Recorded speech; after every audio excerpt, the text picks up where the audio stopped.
భారత రాజ్యాంగం యొక్క లక్షణాలు, భారత రాజ్యాంగానికి చెందినటువంటి ఆధారాలు మీకు ఈ లెసన్ లోపల నేను సంక్షిప్తంగా తెలియజేస్తా. మనకి ఈ భారత రాజ్యాంగం అనేటువంటి కాన్సెప్ట్ని తీసుకున్నప్పుడు భారత రాజ్యాంగ పరిషత్ భారత రాజ్యాంగాన్ని రూపొందించింది. భారత రాజ్యాంగాన్ని రాజ్యాంగ పరిషత్ రూపొందించడంతో పాటు మనకి బ్రిటిష్ వాళ్ళు భారతదేశాన్ని పరిపాలించేటువంటి రోజుల లోపల రెండవ ప్రపంచ యుద్ధం జరుగుతున్న రోజుల్లో 1939 నుంచి 1945 మధ్యకాలంలో రెండవ ప్రపంచ యుద్ధం జరిగింది. రెండవ ప్రపంచ యుద్ధ కాలంలోనే మనకి ఒక ప్రకటన చేశారు.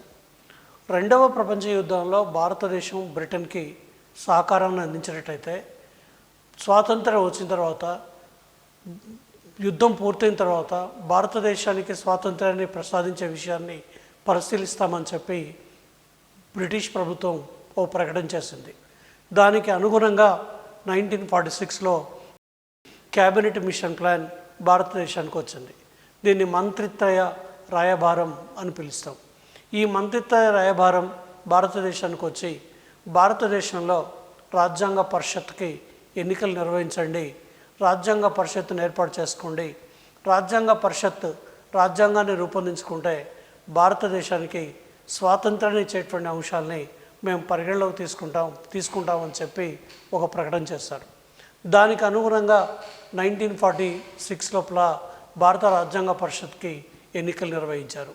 ఆ ఎన్నికల లోపల రాజ్యాంగ పరిషత్ మొట్టమొదటి యొక్క సమావేశం 1946 డిసెంబర్ 9వ తేదీన సమావేశం జరిగింది.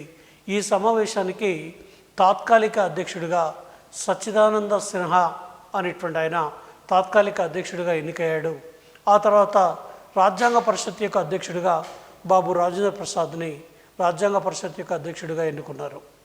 ఈ రాజ్యాంగ పరిషత్ రాజ్యాంగ రచన కమిటీ చైర్మన్గా అంబేద్కర్ని, ఆయనతో పాటు 7 సభ్యులతో కూడుకున్నటువంటి ఒక రచనా కమిటీని, డ్రాఫ్టింగ్ కమిటీని ఏర్పాటు చేయడం జరిగింది.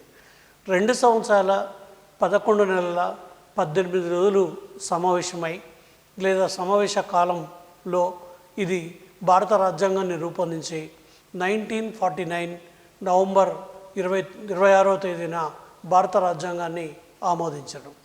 ఈ విధంగా ఆమోదించినటువంటి రాజ్యాంగం 1950 జనవరి 26వ తారీఖు నాడు మనకి భారత రాజ్యాంగం అమల్లోకి వచ్చింది.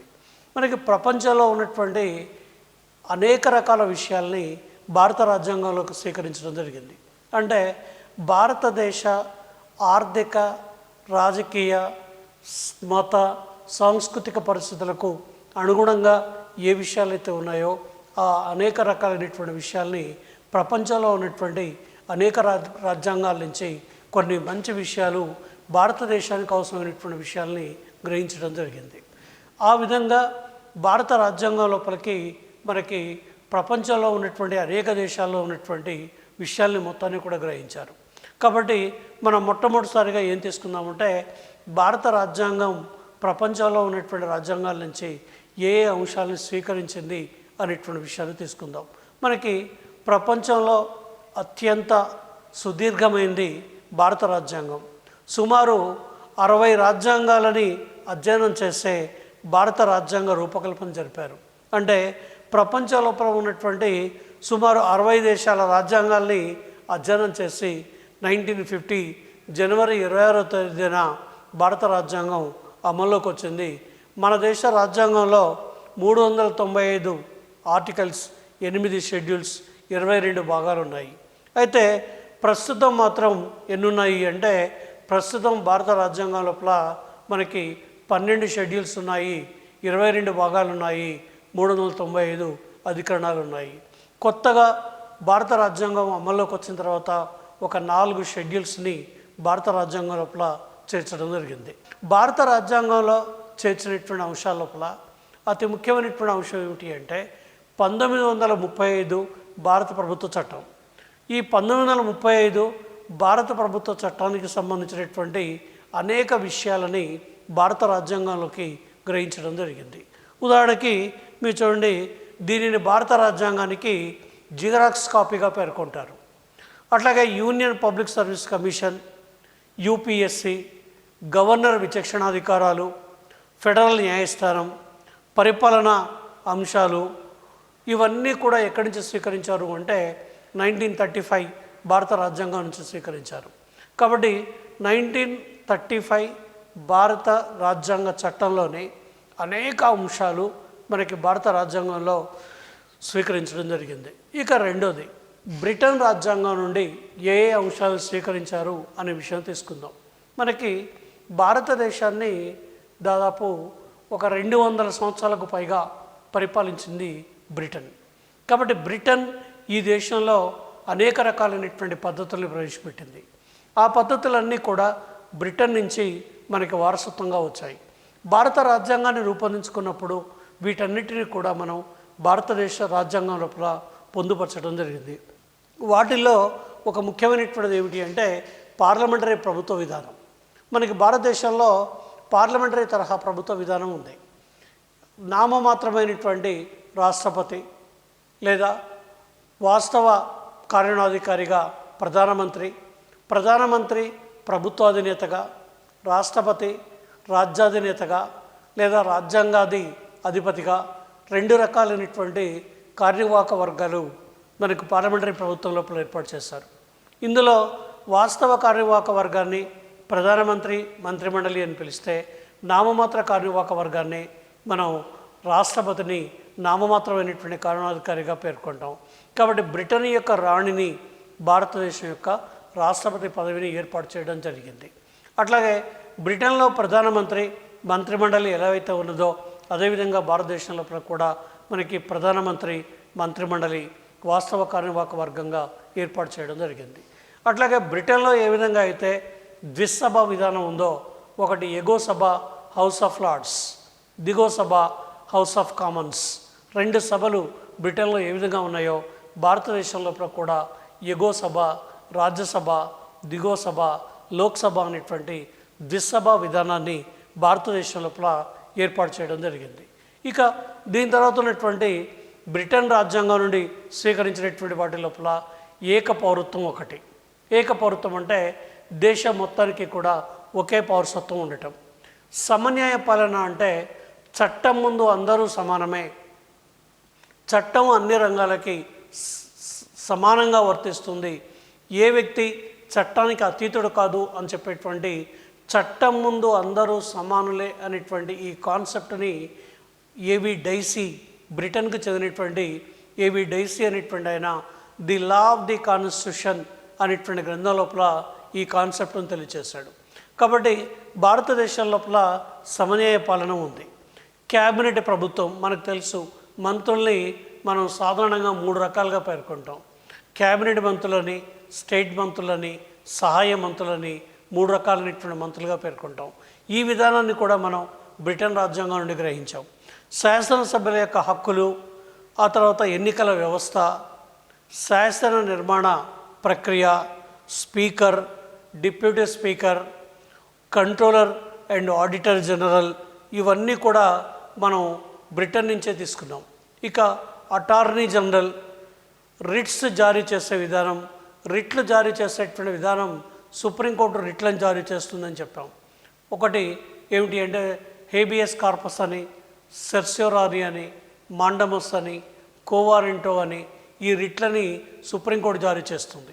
ఇక దిగువ సభ ఆధిక్యత, ఏకీకృత సమీకృత న్యాయ వ్యవస్థ, దిగువ సభకి మంత్రిమండలి బాధ్యత వహించటం, ఉద్యోగుల ఎంపిక పద్ధతులు, ఉద్యోగి స్వామ్యం, దేశాధిపతి నామమాత్రపు అధికారిగా వ్యవహరించటం, ఈ లక్షణాలన్నీ కూడా మనం ఎక్కడి నుంచి తీసుకున్నాము అంటే మనం బ్రిటన్ యొక్క రాజ్యాంగం నుంచే తీసుకున్నాం.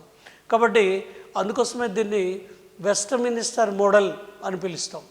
వెస్ట్ మినిస్టర్ మోడలు అంటే బ్రిటన్లో పార్లమెంటరీ తరహా ప్రభుత్వంలో ఏ సాంప్రదాయాలు అయితే అమలు జరుగుతున్నాయో అదే రకమైనటువంటి సాంప్రదాయాల్ని భారతదేశంలో మనం అమలు చేస్తున్నాం.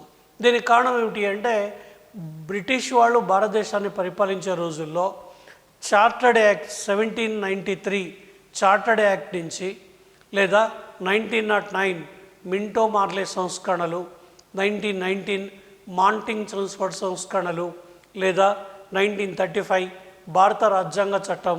అంటే ఈ విధంగా భారతదేశంలో బ్రిటిష్ వాళ్ళు ప్రవేశపెట్టిన చట్టాలు ఏవైతే ఉన్నాయో ఈ చట్టాలన్నిటినీ కూడా మనం భారతదేశానికి స్వాతంత్రం వచ్చిన తర్వాత మన రాజ్యాంగ సాంప్రదాయాలుగా వీటిని మార్చుకొని వీటిని అమలు చేయడం జరుగుతుంది. కాబట్టి మన యొక్క మోడల్ని వెస్ట్ మినిస్టర్ మోడల్ని పిలుస్తాం.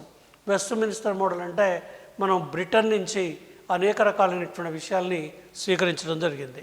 దీని తర్వాత ఉన్నటువంటి అమెరికా రాజ్యాంగం నుండి మనం ఏ విషయాలు స్వీకరించాం అనే విషయం తీసుకుందాం. అమెరికా రాజ్యాంగం నుండి అతి ముఖ్యమైనటువంటిది ఏమిటి అంటే లిఖిత రాజ్యాంగం. మనకు తెలుసు ప్రపంచంలో మొట్టమొదటి లిఖిత రాజ్యాంగాన్ని అమెరికా రాజ్యాంగంగా పేర్కోవచ్చు. 1787లో ఫిలడెల్ఫియా సమావేశం లోపల అమెరికా రాజ్యాంగాన్ని రూపొందించుకుంది.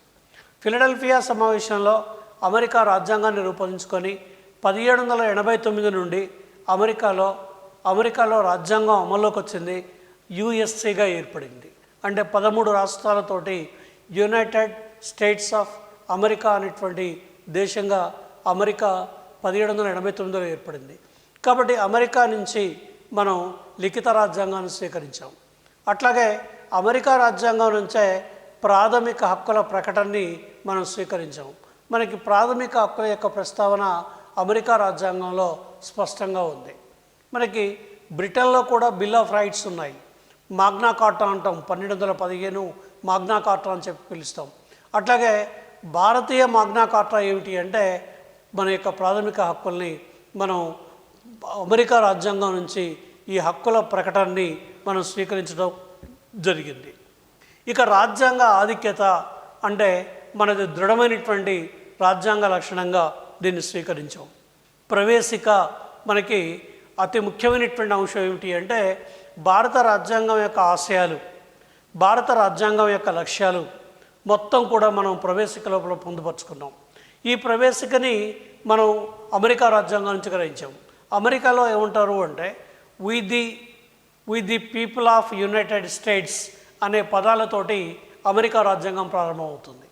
అట్లాగే భారత రాజ్యాంగం కూడా we the people of India అనే పదాలతో స్టార్ట్ ఉంది.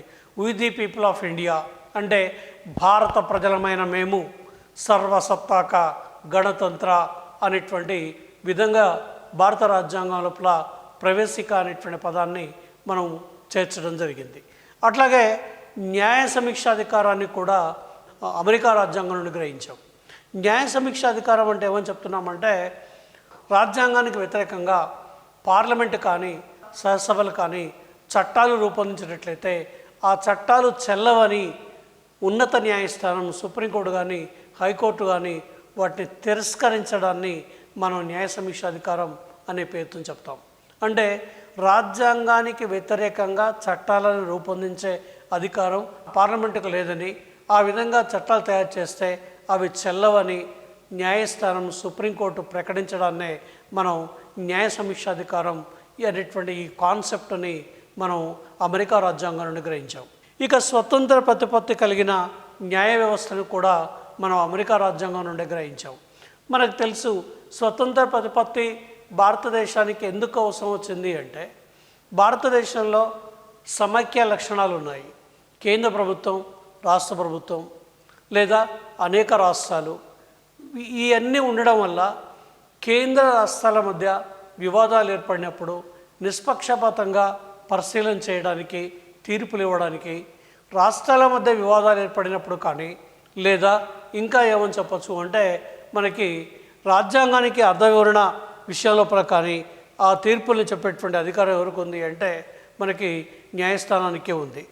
మనం న్యాయ సమీక్షాధికారం, స్వతంత్ర ప్రతిపత్తి కలిగిన న్యాయ వ్యవస్థ, రాష్ట్రపతిని తొలగించే మహాభియోగ తీర్మానాన్ని కూడా మనం ఎక్కడి నుంచి స్వీకరించాము అంటే అమెరికా రాజ్యాంగం నుండి స్వీకరించాం.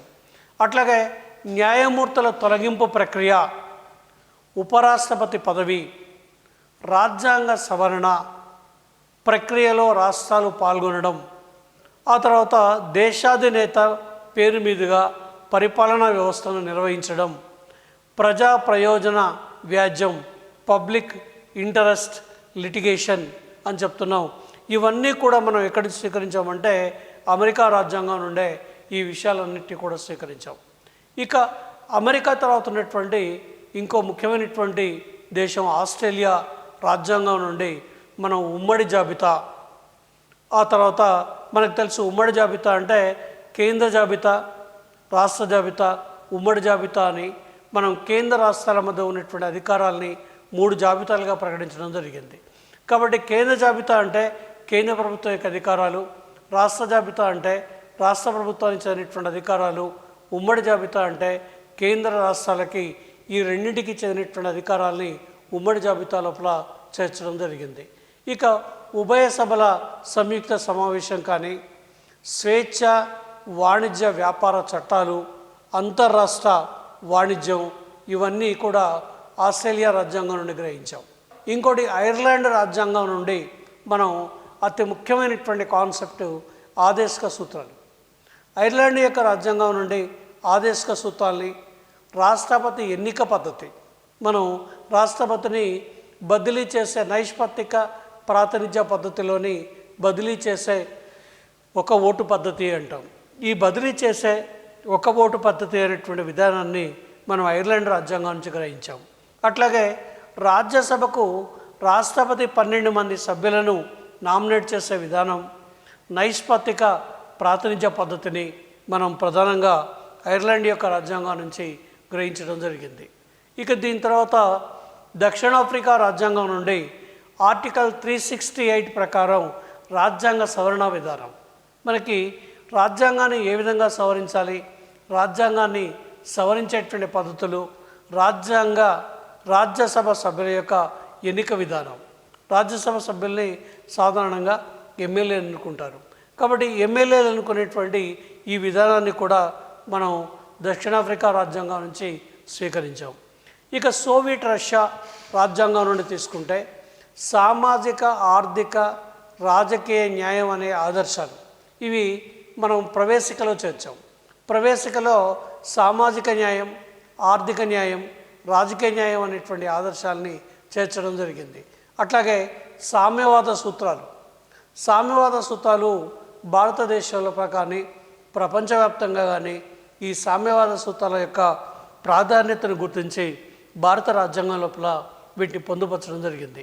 అట్లాగే ప్రాథమిక విధులు కూడా మనం సోవియట్ రష్యా యొక్క రాజ్యాంగం నుండి రూపొందించడంతో పాటు దీర్ఘకాలిక ప్రణాళిక విధానాన్ని కూడా మనం ఎక్కడి తీసుకున్నాము అంటే సోవియట్ రష్యా నుంచే తీసుకున్నాం.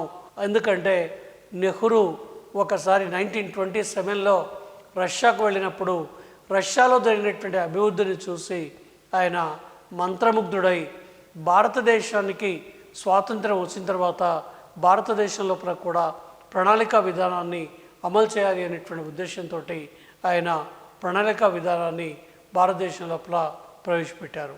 ఆ విధంగా పంచవర్ష ప్రణాళికల్ని నెహ్రూ యొక్క ఆలోచన విధానాల నుంచి రష్యా నుంచి ప్రభావితుడై భారతదేశంలో ఆ విధానాలు ప్రవేశపెట్టారు. ఇక ఇంకోటి ఏమిటి అంటే జపాన్ రాజ్యాంగం నుండి మనకి చట్టం నిర్ధారించిన పద్ధతి, ఆర్టికల్ 21 ప్రకారం జీవించే హక్కు, అంటే చట్టం నిర్ధారించినటువంటి పద్ధతి అనేటువంటి అంశాన్ని కానీ, ఆర్టికల్ 21 ప్రకారం జీవించేటువంటి హక్కుని కానీ, ఈ రెండింటి కూడా మనం ఎక్కడి నుంచి స్వీకరించామంటే జపాన్ నుంచి స్వీకరించాం. ఇక కెనడా రాజ్యాంగం నుండి అవశిష్టాధికారాలు కేంద్ర ప్రభుత్వానికి చెందడం. అవశిష్టాధికారాలు అన్నప్పుడు చూడండి, కేంద్ర జాబితా, రాష్ట్ర జాబితా, ఉమ్మడి జాబితా, ఈ 3 జాబితాలలో చందని అంశాలు ఏమైనా ఉన్నట్టయితే వాటిని అవశిష్టాధికారాలు అంటారు. ఈ అవశిష్టాధికారాలు ఎవరికి చెందుతాయి అంటే కేంద్రానికి చెందుతాయి అనేటువంటి ఈ అంశాన్ని మనం కెనడా నుంచి గ్రహించడం జరిగింది. ఆర్టికల్ 143 ప్రకారం రాష్ట్రపతి సుప్రీంకోర్టు సలహాని కోరుతారు. ఎందుకంటే రాష్ట్రపతి సుప్రీంకోర్టు సలహాని ఏవైనా ధర్మ సంబంధమైనటువంటి విషయాలు ఉన్నప్పుడైతే ఆ విషయాల లోపల తీసుకుంటారు. అట్లాగే కేంద్రం ద్వారా గవర్నర్లను నియమించటం, అంటే గవర్నర్ల నియామక పద్ధతి కానీ, బలమైనటువంటి కేంద్రం గల సమైక్య విధానాన్ని కానీ మనం ఎక్కడి నుంచి తీసుకున్నాము అంటే కెనడా రాజ్యాంగం నుంచి తీసుకున్నాం. ఇంకొకటి ఏమిటి అంటే జర్మనీ రాజ్యాంగం నుండి అత్యవసర పరిస్థితి సమయంలో ప్రాథమిక హక్కులను సస్పెండ్ చేయటం. మనకి జర్మనీ రాజ్యాంగం నుండి మనం అతి ప్రధానంగా తీసుకున్నటువంటి కాన్సెప్ట్ ఏమిటి అంటే మనకి జర్మనీ రాజ్యాంగం నుంచి వచ్చినటువంటి వాటి లోపల అత్యవసర పరిస్థితికి చెందినటువంటి విషయాలు మనకు తెలుసు. రాష్ట్రపతి యొక్క అత్యవసర అధికారాలు మనకి 352 నుంచి 360 వరకు రాష్ట్రపతికి అత్యవసర అధికారాలు ఉన్నాయి.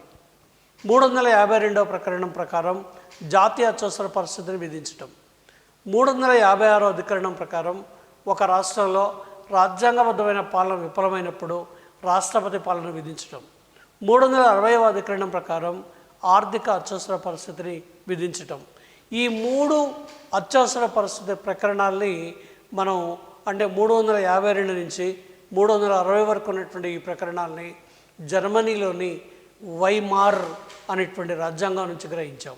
కాబట్టి ఇవి రాష్ట్రపతి యొక్క అధికారాలకు సంబంధించినటువంటివిగా చెప్పచ్చు. ఇక ప్రాథమిక హక్కులను సస్పెండ్ చేయటం అంటే అత్యవసర పరిస్థితి అమల్లో ఉన్నప్పుడు ప్రాథమిక హక్కుల్ని తాత్కాలికంగా నిలుపుదల చేసేటువంటి పద్ధతి. ఫ్రాన్స్ రాజ్యాంగం నుండి మనం అతి ముఖ్యంగా గ్రహించినటువంటి ఏమిటి అంటే ప్రవేశికలోని స్వేచ్ఛ, సమానత్వం, సౌభ్రాతృత్వం అనేటువంటి ఆదేశాలు. కాబట్టి ఈ ప్రవేశికలో మనం స్వేచ్ఛ, సమానత్వం, సౌభ్రాతృత్వాలతోటి కలిసిమెలిసి జీవిస్తాం అని మనం ప్రవేశికలో రాసుకున్నాం. అసలు ఈ స్వేచ్ఛ, సమానత్వం, సౌభ్రాతృత్వం అనేటువంటి ఈ భావాలు మనకు తెలుసు. ఫ్రెంచ్ విప్లవం, ఫ్రాన్స్లోనే జరిగినటువంటి విప్లవాన్ని ఫ్రెంచ్ విప్లవం అంటాం. ఎందుకంటే ఫ్రాన్స్ యొక్క పూర్వనామం ఫ్రెంచ్. 1789లో ఫ్రెంచ్ విప్లవం జరిగింది. సాంఘిక సమానత్వం కోసం జరిగిన ఒకే ఒక విప్లవం ఫ్రెంచ్ విప్లవం. ఫ్రెంచ్ విప్లవంలోని హ్యూమన్ రైట్స్ డిక్లరేషన్, మానవ హక్కుల ప్రకటన మనకి స్వేచ్ఛ, సమానత్వం, సౌభ్రాతృత్వం అనేటువంటి నినాదాన్ని ఈ ప్రపంచానికి అందించింది. కాబట్టి ఇది ఒక ప్రజాస్వామ్య లక్షణం అయిపోయింది.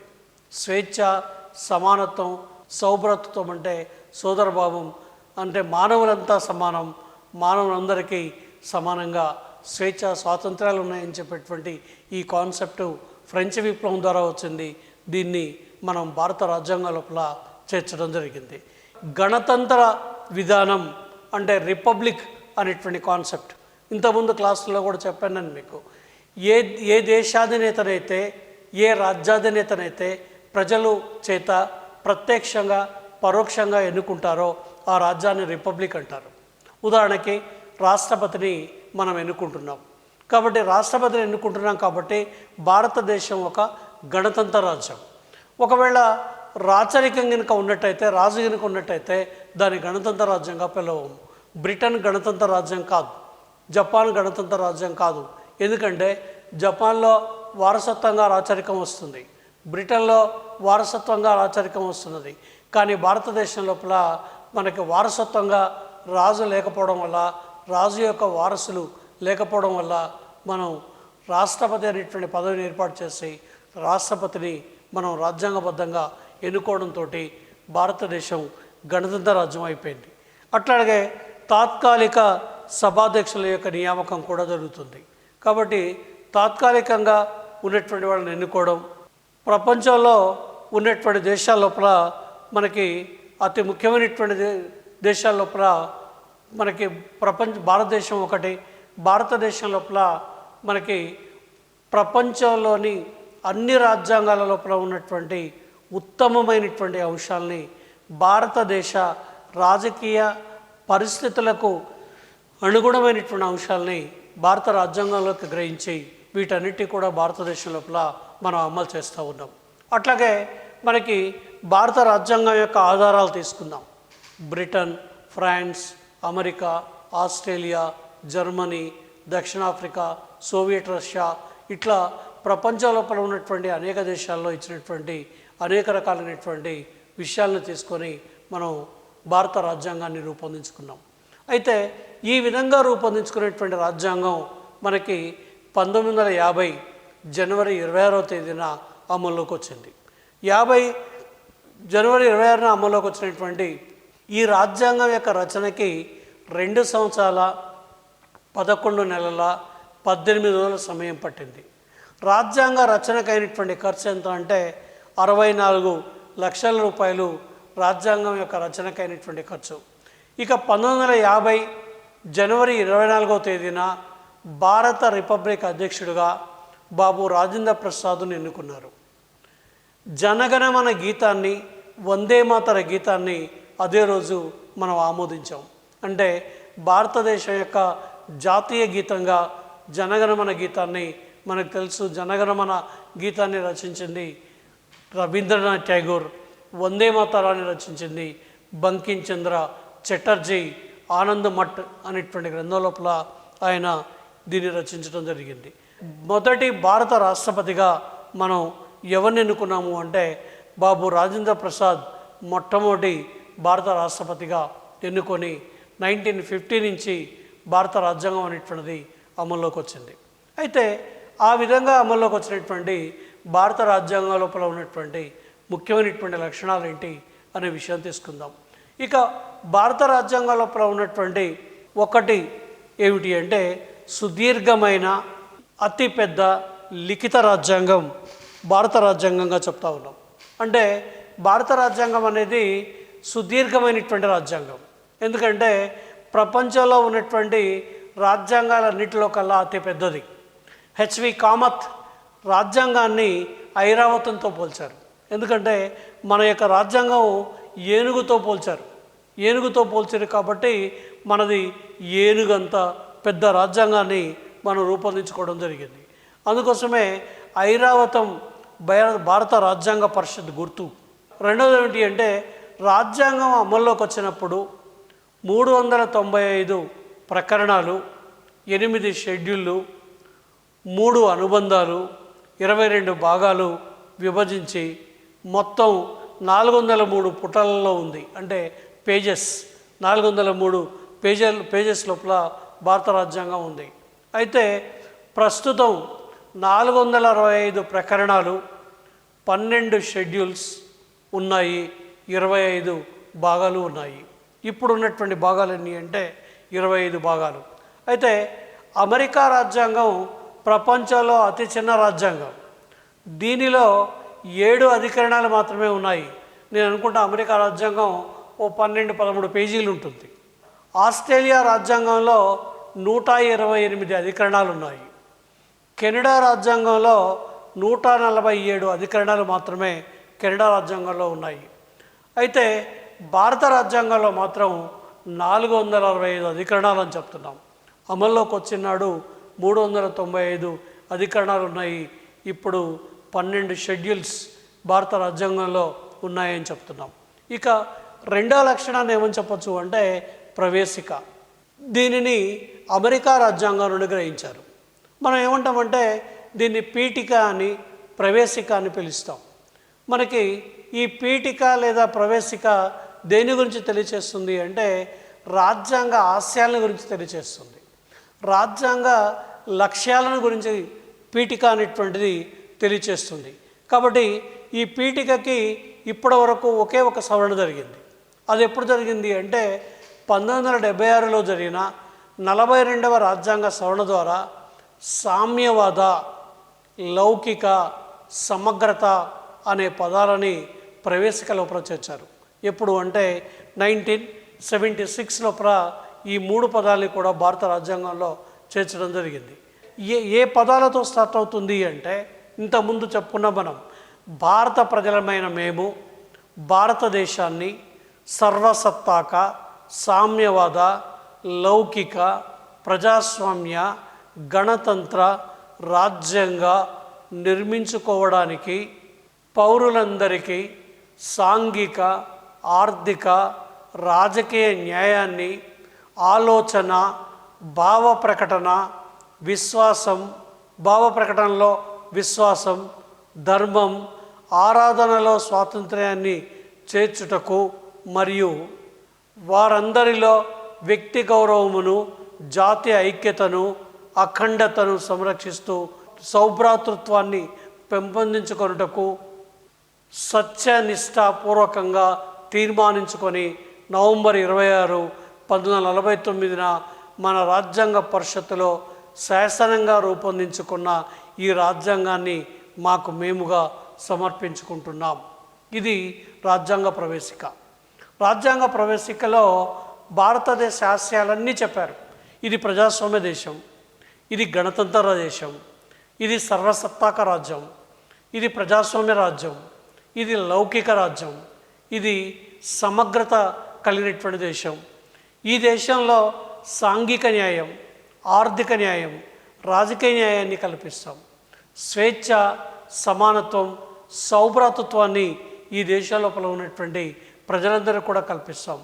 వీటిని సాధించడమే భారత రాజ్యాంగం యొక్క ఆశయంగా మనకు మనంగా ప్రకటించుకొని నవంబర్ 26, 1949 సంవత్సరం లోపల దీన్ని మనం అమలుకు తీసుకొచ్చుకున్నాం. అంటే ఒక రకంగా భారత రాజ్యాంగ ప్రవేశిక లేదా పీఠిక భారతదేశం యొక్క ఆశయాలని, భారతదేశం యొక్క లక్ష్యాలని ప్రకటించినటువంటిది ఏమిటి అంటే పీఠిక లేదా దీని యొక్క ప్రవేశిక అనేటువంటి పేరుతో చెప్తున్నాం. ఇప్పటి వరకు ప్రవేశికకి ఒకే ఒక సవరణ జరిగింది. ఆ సవరణ 1976లో జరిగినటువంటి 42వ రాజ్యాంగ సవరణ. ఈ సవరణ ద్వారానే మనకి లౌకిక, సామ్యవాద, సమగ్రత అనేటువంటి ఈ 3 పదాలని భారత రాజ్యాంగం లోపల చేర్చడం జరిగింది అని చెప్పచ్చు. దీని తర్వాత ఉన్నటువంటి ఇంకొక దాన్ని ఏమని చెప్తున్నాము అంటే దృఢ అదృఢ రాజ్యాంగాల సమ్మేళనం అని చెప్తున్నాం. భారత రాజ్యాంగంలో 2 లక్షణాలు ఉన్నాయి. భారత రాజ్యాంగం సాధారణమైనటువంటి సమయాల లోపల అదృఢ రాజ్యాంగంగా పనిచేస్తుంది. అసాధారణమైనటువంటి సమయాల లోపల దృఢ రాజ్యాంగంగా పనిచేస్తుంది. దృఢ రాజ్యాంగం అంటే సులభంగా సవరించడానికి వీలు లేని రాజ్యాంగాన్ని దృఢ రాజ్యాంగం అంటారు. సులభంగా సవరించడానికి వీలైనటువంటి రాజ్యాంగాన్ని అదృఢమైనటువంటి రాజ్యాంగం అని చెప్తారు. అందుకోసమే భారత రాజ్యాంగం దృఢమైన స్వభావాన్ని, అదృఢమైనటువంటి స్వభావాన్ని, 2 స్వభావాల్ని కలిగి ఉంది. అందుకోసమే కొన్ని సాధారణమైనటువంటి విషయాల్ని పార్లమెంట్ హాజరైనటువంటి సభ్యుల లోపల 2/3 మెజారిటీ తోటి పార్లమెంట్ ఏం చేస్తుంది అంటే సవరణ చేస్తుంది. కానీ మౌలిక రాజ్యాంగ సవరణ చేయాలనుకున్నప్పుడు మాత్రం రాష్ట్రాలతో పాటు, కేంద్రంతో పాటు రాష్ట్రాలు కూడా రాజ్యాంగ సవరణలో పాల్గొనాలి. అది దృఢమైనటువంటి రాజ్యాంగ సవరణ పద్ధతి అని చెప్తా ఉన్నాం. కాబట్టి ఈ విధంగా సులభంగా సవరించే పద్ధతి అదృఢ రాజ్యాంగ పద్ధతి, సులభంగా సవరించడానికి వీలు లేని పద్ధతి అదృఢమైనటువంటి రాజ్యాంగ పద్ధతి. కాబట్టి ఈ 2 రకాలైనటువంటి పద్ధతుల్ని మనకి భారత రాజ్యాంగం లోపల పొందుపరచడం జరిగింది. అట్లాగే రాజ్యాంగ మౌలిక స్వరూపాన్ని మార్పు చేయాలని పార్లమెంటుతో పాటు సగం రాష్ట్రాలు ఆమోదించాలి.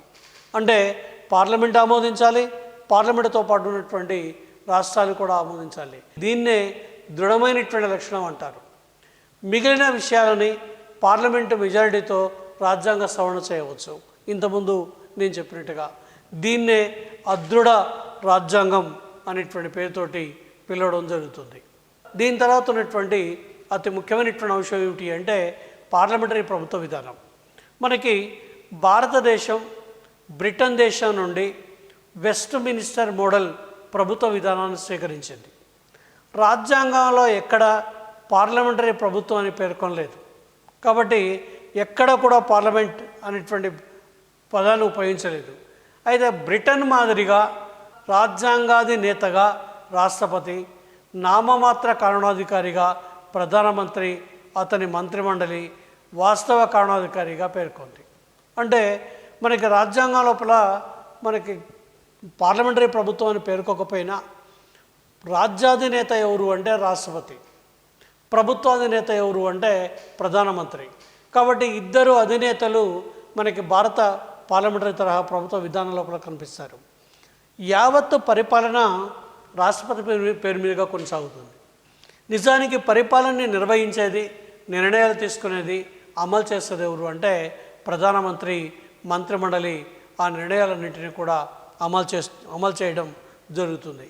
కాబట్టి పార్లమెంటు అనగా రాష్ట్రపతి, లోక్సభ, రాజ్యసభ ఈ ముగ్గురిని కలిపి మనం ఏమని పిలుస్తామంటే పార్లమెంట్ అనేటువంటి పేరుతో పిలుస్తాం.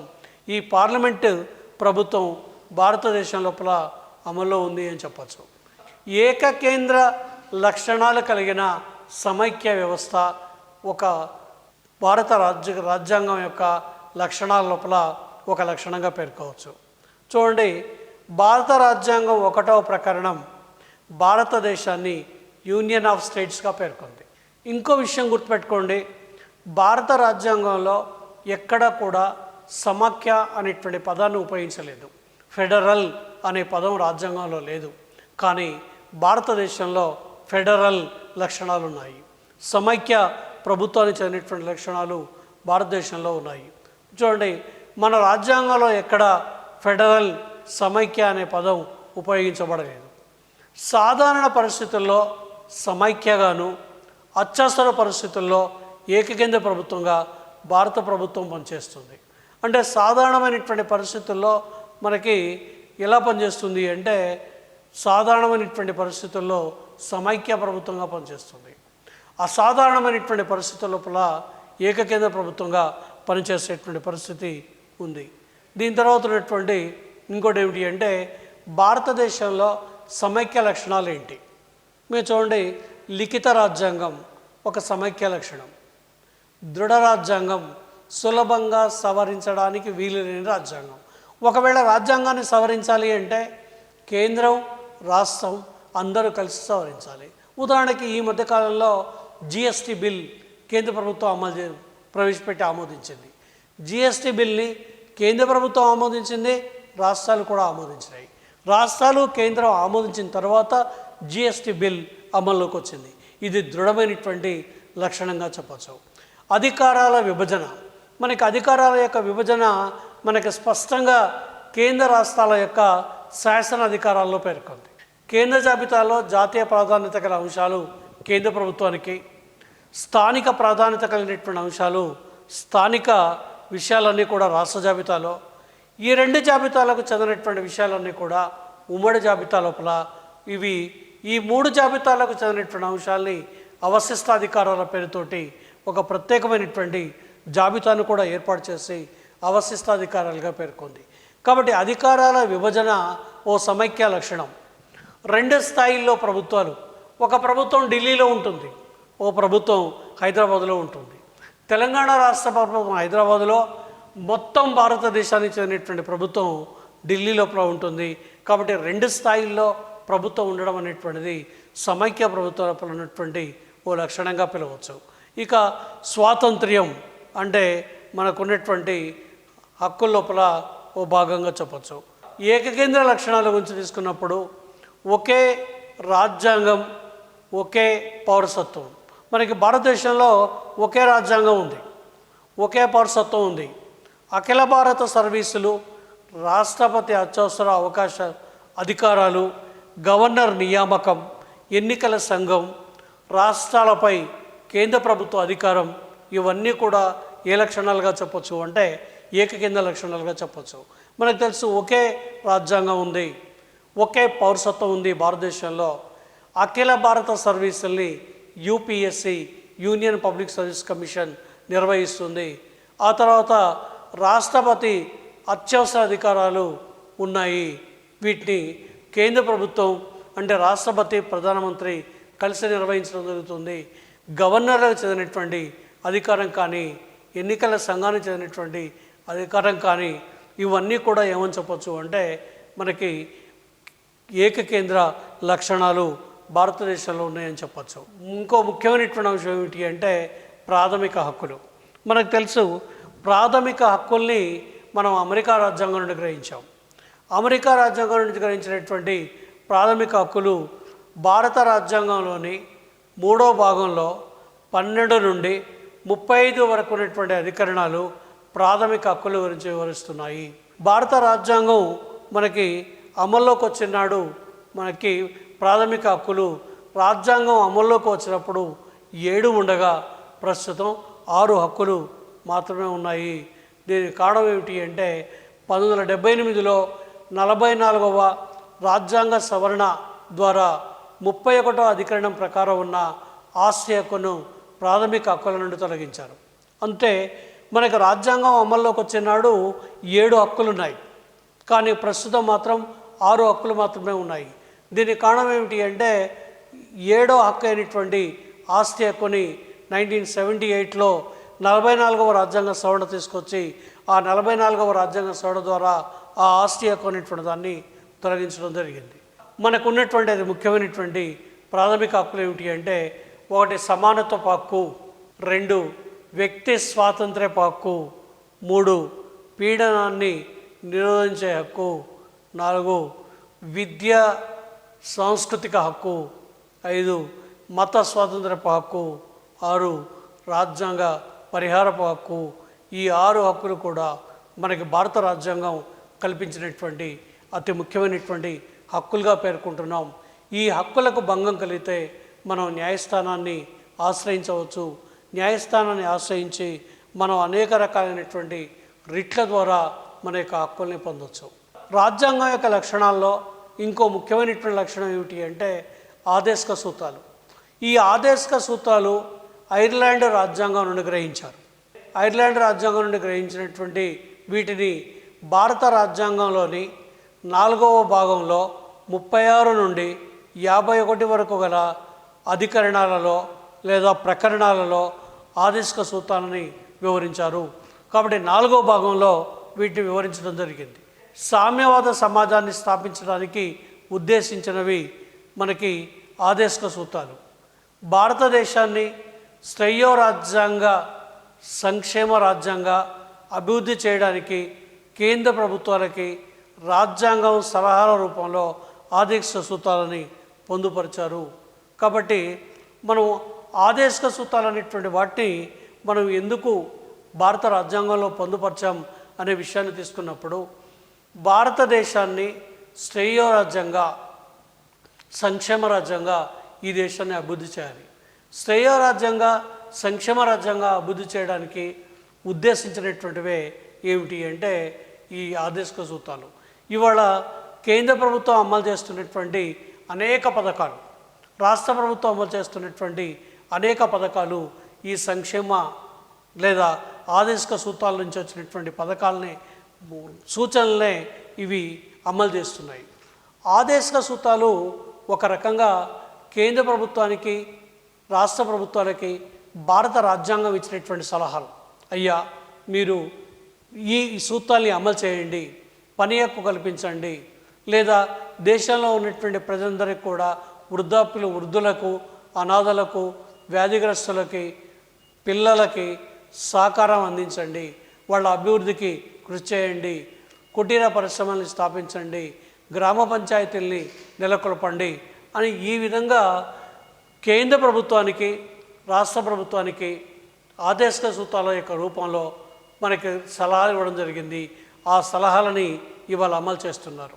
ఉదాహరణకి ఇవాళ మీరు చూడండి, ఆసరా పథకం ద్వారా తెలంగాణ ప్రభుత్వం ఇచ్చేటువంటి 1000 రూపాయల పెన్షన్, వృద్ధాప్య పెన్షన్, అంగవైకల్య పెన్షన్, లేదా ఒంటరి స్త్రీలకు చెందినటువంటి పెన్షన్, లేదా కళ్యాణ లక్ష్మి పథకంతో ఇచ్చేటువంటి 1,00,000 రూపాయల పథకం.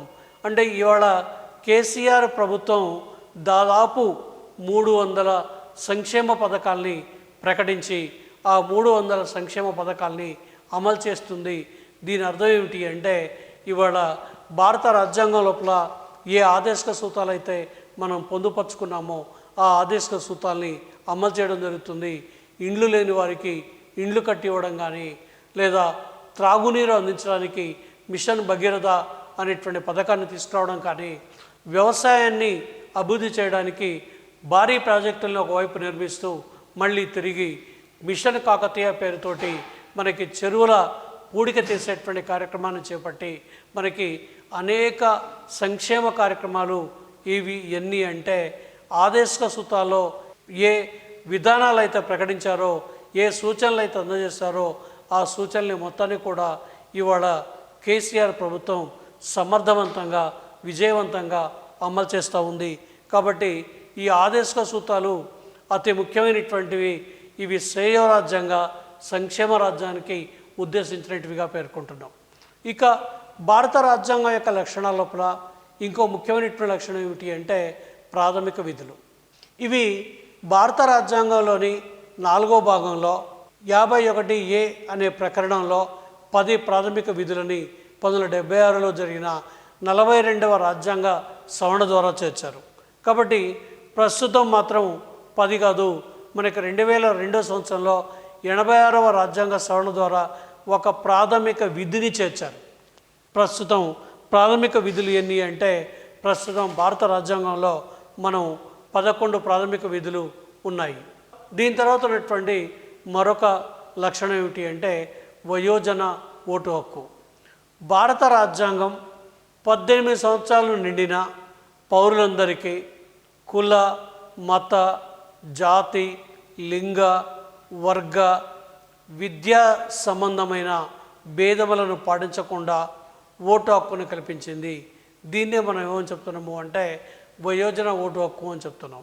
కాబట్టి వయోజన ఓటు హక్కు అంటే జాతి, మత, కుల, వర్గ, లింగ వివక్షత లేకుండా దేశంలో 18 సంవత్సరాలు నిండినటువంటి ప్రతి పౌరుడికి కూడా ఏం కల్పించడం జరుగుతుంది అంటే ఓటు హక్కు కల్పించడం జరుగుతుంది.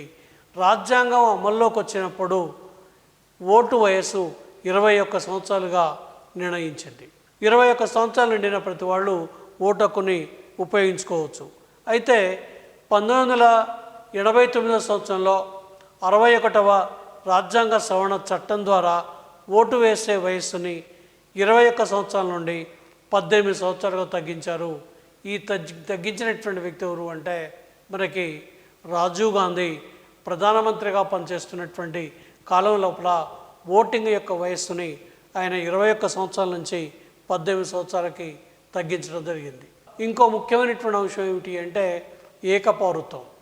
జాతి ఐక్యత, సమైక్యతను దృష్టిలో పెట్టుకొని భారత రాజ్యాంగం పౌరులందరికీ ఏకపౌరత్వాన్ని ప్రసాదించింది. కాబట్టి ఒకే పౌరసత్వం అనేది భారతదేశంలో ఉంది. ఇంకో ముఖ్యమైనటువంటి అంశం ఏమిటి అంటే స్వతంత్ర న్యాయశాఖ. ఏకీకృత స్వతంత్ర న్యాయ వ్యవస్థను భారతదేశం ఏర్పాటు చేసింది. అంటే భారత రాజ్యాంగం ఏకీకృత న్యాయ వ్యవస్థని భారతదేశంలో ఏర్పాటు చేసింది. సుప్రీంకోర్టు ప్రజల ప్రాథమిక హక్కులని, రాజ్యాంగాన్ని సంరక్షిస్తుంది. ఎందుకంటే ప్రజల ప్రాథమిక హక్కులకు ఎలాంటి భంగం కలిగినా మనం సుప్రీంకోర్టును ఆశ్రయిస్తాం.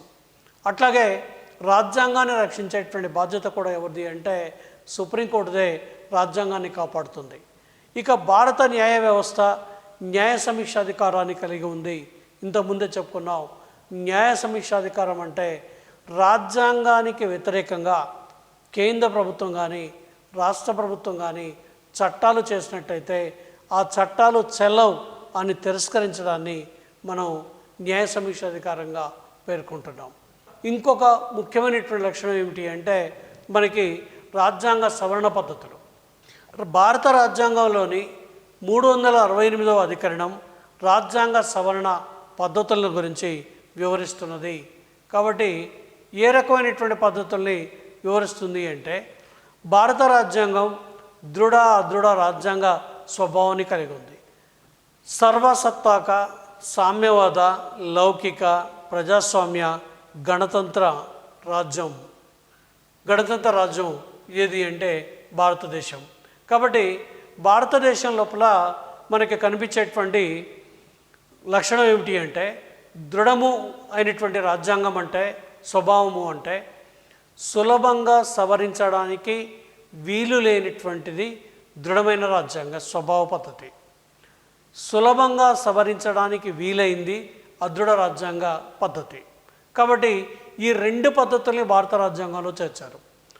కాబట్టి సాధారణ సమయాల్లో అదృఢ రాజ్యాంగంగా, అసాధారణమైనటువంటి సమయాల లోపల మనకి దృఢమైనటువంటి రాజ్యాంగంగా భారత రాజ్యాంగం పనిచేస్తుంది. ఇక ఇంకొక లక్షణం ఏమిటి అంటే ద్విసభా విధానం. మనం భారత రాజ్యాంగం ద్విసభా విధానాన్ని ప్రవేశపెట్టింది. మనకు తెలుసు, పార్లమెంటు ఎగువ సభ, రాజ్యసభ దిగువ సభ, లోక్సభ. కాబట్టి భారతదేశంలోని ఏవైనా రాష్ట్రాలు కోరుకుంటే ద్విసభా విధానాన్ని అమల్లో పెట్టవచ్చు లేదా అమలు చేసుకోవచ్చు. భారత రాజ్యాంగం యొక్క లక్షణాల లోపల ఇంకో ముఖ్యమైనటువంటి లక్షణం ఏమిటి అంటే పంచాయతీరాజ్ నగరపాలక చట్టాలు. 1992వ సంవత్సరంలో 73వ రాజ్యాంగ సవరణ ద్వారా గ్రామ పంచాయతీ అంటే పంచాయతీరాజ్ చట్టాన్ని 11వ షెడ్యూల్ను, 74వ రాజ్యాంగ సవరణ ద్వారా నగరపాలక సంస్థలను 12వ షెడ్యూల్లో చేర్చడం జరిగింది. ఈ రెండు రకాలైనటువంటి సవరణలు తీసుకొచ్చి భారత రాజ్యాంగం లోపల మనకి 1992 73వ రాజ్యాంగ సవరణ ద్వారా ది పంచాయత్ అనేటువంటి పేరుతోటి 3 అంచెల పంచాయతీరాజ్ వ్యవస్థను ప్రవేశపెట్టారు. అట్లాగే ది పంచాయత్ అనేటువంటి పేరుతోటి 29 అంశాలని అమలు చేయాలి అని చెప్పి పంచాయత్ అనేటువంటి పేరుతో పేర్కొన్నారు. అట్లాగే 11వ షెడ్యూల్ని కూడా దీంట్లో చేర్చారు. ఇక రెండవది 1992లోనే 74వ రాజ్యాంగ సవరణ పద్ధతిని తీసుకొచ్చారు. 74వ రాజ్యాంగ సవరణ పద్ధతిని తీసుకొచ్చి నగరపాలక సంస్థల్ని ఏర్పాటు చేశారు. నగరపాలక సంస్థలు అంటే మనకి మున్సిపల్ కార్పొరేషన్ కానీ, మున్సిపాలిటీలు కానీ, కంటోన్మెంట్ బోర్డు కానీ, టౌన్షిప్లు కానీ, పోర్ట్ ట్రస్టులు కానీ, లేక స్పెషల్ పర్సన్ ఏజెన్సీలు కానీ, ఇట్లా రకరకాల సంస్థల్ని ఒక 8 పట్టణ ప్రాంతాలకు చెందినటువంటి స్వపరిపాలనా సంస్థల్ని ఏర్పాటు చేయడం జరిగింది.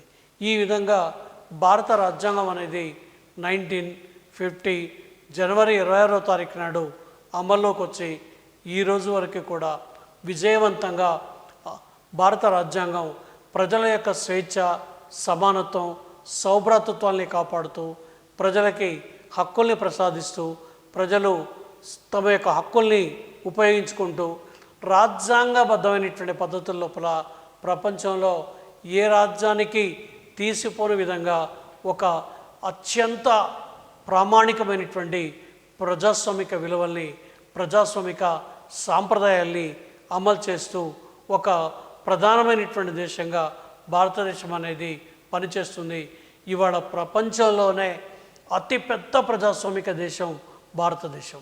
ఎందుకంటే అమెరికాలో ప్రజాస్వామ్యం ఉన్న అమెరికా జనాభా 30 కోట్లు, బ్రిటన్లో ప్రజాస్వామ్యం ఉన్న బ్రిటన్ యొక్క జనాభా ఎంత అంటే జస్ట్ 2-3 కోట్లు, 3 కోట్లు. మరి భారతదేశం యొక్క జనాభా ఎంత అంటే 129 కోట్లు.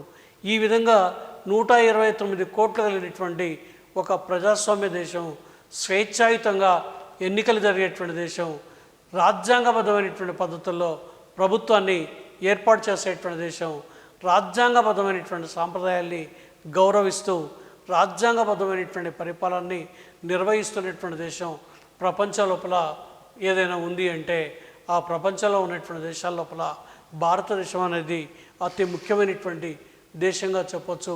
ఈ విధంగా ప్రపంచంలోనే భారతదేశం ఏనుగంత రాజ్యాంగాన్ని కలిగి ఉండి ఈ దేశం కూడా ఏనుగంత దేశం. ఎందుకంటే ప్రపంచంలో ఉన్నటువంటి దేశాల్లో అతిపెద్ద దేశాల లోపల ఒక దేశంగా మనం భారతదేశాన్ని పేర్కొంటున్నాం.